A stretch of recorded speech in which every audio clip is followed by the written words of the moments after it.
বাথরুমে অজু করলে অজু হবে কিনা। বাথরুমে যদি অজু করেন সেক্ষেত্রে অজু হয়ে যাবে, অজু হওয়া নিয়ে কোনো সন্দেহ নাই যে অজু হবে না। তবে যদি বেসিন এবং কমোড এর মধ্যে কোনো পার্টিশন না থাকে, টেপ এবং কমোড বা প্যান ওখানকার মধ্যে যদি কোনো পার্টিশন না থাকে, তাহলে ওই জায়গায় উজু করার সময় মনে মনে বিসমিল্লাহ বলবেন, অজু হয়ে যাবে। তবে উত্তম হয় এই সমস্ত ক্ষেত্রে বাইরে কোনো বেসিন থাকলে সেখানে বিসমিল্লাহ বলে হাত ধুলেন, কুলি করলেন, শুরু করলেন, বাকি কাজ ভিতরে সে শেষ করলেন। কারণ অজুতে বিসমিল্লাহ বলতে হয়, আর টয়লেটে বিসমিল্লাহ বলা নিষেধ, আল্লাহর নাম নেওয়া নিষেধ। সেজন্য আপনি বাইরে বিসমিল্লাহ বলে শুরু করে এরপর আপনি ভিতরে প্রবেশ করেন, এটা হলো সবচাইতে উত্তম এবং সেফ। আমি মোহাম্মদ দেলোয়ার হোসেন, আমার প্রশ্ন হলো, বাবা মাকে খুশি করলে স্ত্রী মন খারাপ করে, আবার স্ত্রীকে খুশি করতে গেলে বাবা মার মন খারাপ হয়, তাই বাবা মার জন্য স্ত্রীকে ত্যাগ করা লাগে, আমি কি করব একটু বলবেন? ভাই, এই প্রশ্নের উত্তর গত বছরও আমি দিয়েছি, সব সময় আমি দেই। আপনাদেরকে যারা এখানে বিবাহিত আছেন, বিদেশে আছেন, আপনারা যে কি পরিমাণ প্যারায় আছেন এটা দেশের অন্য কোনো মানুষ না বুঝলেও আমি খুব ভালো করে বুঝি। আমাদের আজহারিবে খুব ভালো করে বুঝবেন, কারণ আমরা দুজনই, উনি এখনো প্রবাসে আছেন আর আমি 10 বছর সৌদি আরবে প্রবাস জীবন কাটিয়ে আসছি। ভাইরা আমার, এর উত্তর খুবই সহজে আমি দিচ্ছি। মনে রাখবেন, যারা প্রবাসে আছেন অথবা দেশেই আছেন, বিয়ে করার পরে দেখা যায় বউরে খুশি করতে গেলে মা নাখোশ, আবার মারে খুশি করতে গেলে বউ নাখোশ।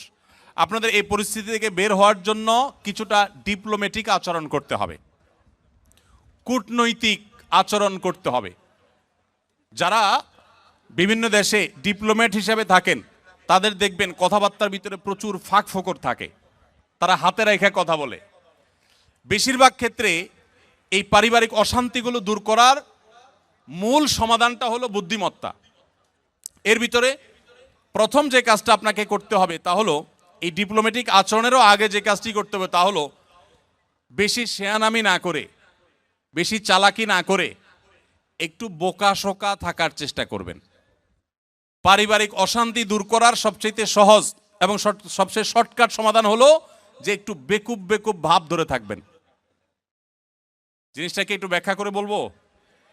আচ্ছা, ধরেন আপনার স্ত্রী এসে আপনার মার নামে এক গাদা বদনামি করছে, তোমার মা এটা বলছে, তোমার মা ওইটা বলছে, উনি কি এটা বলতে পারে, এটা বুড়া মানুষ কিভাবে এই কথা বললো, তোমার ভাই এটা বলছে, তোমার বোনও এটা করছে, দুনিয়ার বিচার দিল বউয়ে।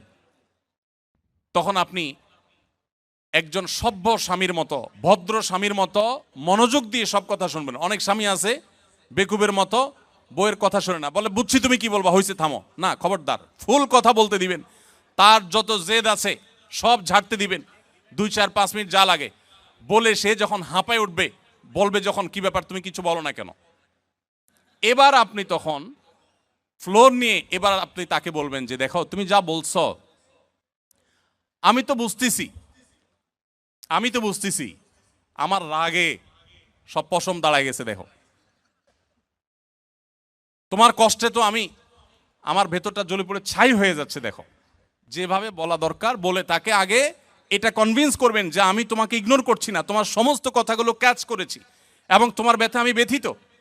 এরপরে এবার বলবেন দেখো, যদি মা না হতো,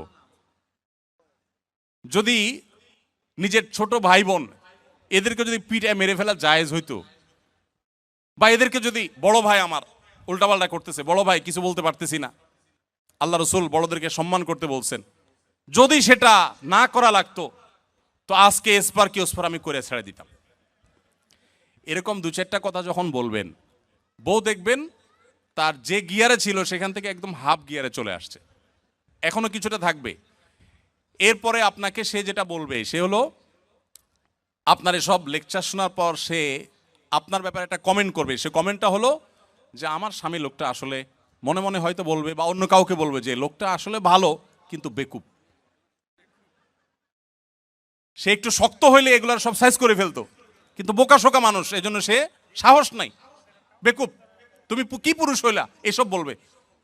তো বললে তখন একদম বেকুব সেকুব থাকে। বাইরে বহুত পণ্ডিতি করেন কিন্তু বাসায় পণ্ডিতি করে না, সব জায়গায় পণ্ডিতি করতে যায় না, এখানে খুব বোকাশোকা থাকবেন। বুঝতে পারছে কথা? এবার আসেন মায়ের পার্ট।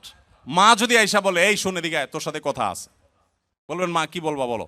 এবার মাকে যদি বলেন যে বাবা তোর বউ এই এই বলছে, এই এই করছে, সে কি এটা করতে পারে, কত বড় সাহস, তোর গলায় দড়ি দিয়ে মরা উচিত।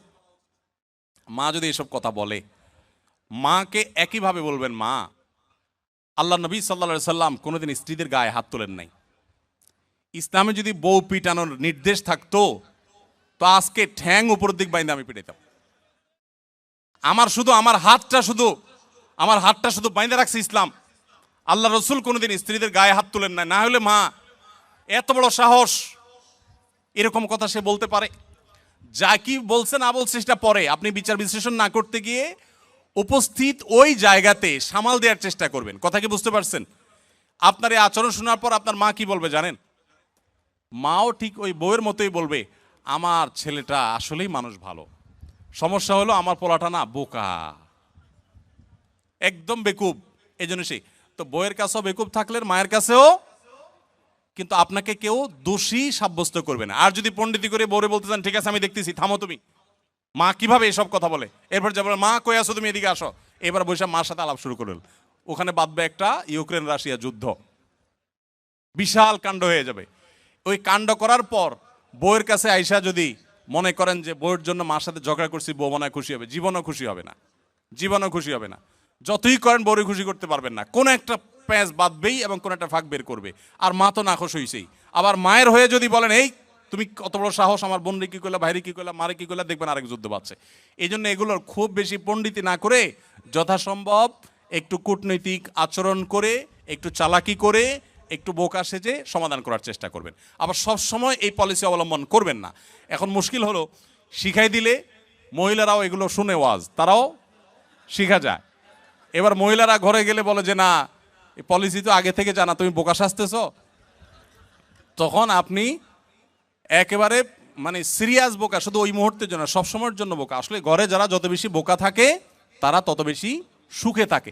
বোকাদের সাংসারিক জীবনে তারা সুখে থাকে, আর শেয়ানা পাবলিকগুলো সব দৌড়ের উপরে থাকে।